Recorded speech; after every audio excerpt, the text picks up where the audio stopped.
అది ఎట్లా ట్రాప్ అయిందో, అసలు ఎందుకు ట్రాప్ అయిందో అని అర్థం కాదు. మనోడు సనాతన ధర్మం కోసం పోరాడుతా అంటాడు. ఉమ్, వాడిని నమ్మాలా, నమ్మొద్దా, అది అది వాడు నిజమా అబద్ధమా కూడా అర్థం కాని పరిస్థితి. అర్థం కాని పరిస్థితి. ఆకారం చూస్తేనేమో నమ్మే సిచ్యువేషన్లు కనబడుతున్నాయి. అవును. కానీ మనోడు చేసే పనులు చూస్తే మాత్రం ఇదంతా డూబు అన్నట్టు కనబడుతుంది. ఆ, ఆకారం ఇప్పుడు ఆ ఎంట్రికలు అర్థమైందా, ఆ బాడీ అవయవాలు అవన్నీ మార్చుకోవడం అంటే నాటే ఈజీ. ఉమ్. పైగా 24/7 ఆ విభూదే పూసుకుని ఉంటాడు. అది విభూతి కూడా కాదు, అది ఆ. పౌండ్స్ పౌడర్ అని చెప్పి ఆ, చాలా మంది ఈ మధ్య కూడా మాట్లాడుతున్నారు. మాట్లాడుతున్నారా?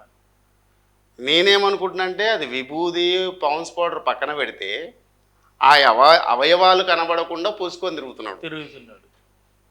అండ్ విభూది పూసుకొని తిరుగుతుండా లేకపోతే పౌండ్స్ పౌడర్ పూసుకుంటూ పక్కన పెడితే తన పాటలు ఏవైతే ఉన్నాయో కనబడకుండా ఉమ్. కవర్ చేసుకోవడానికి పూసుకున్న పౌడర్ అది ఏ పౌడర్ అన్నా కావచ్చు.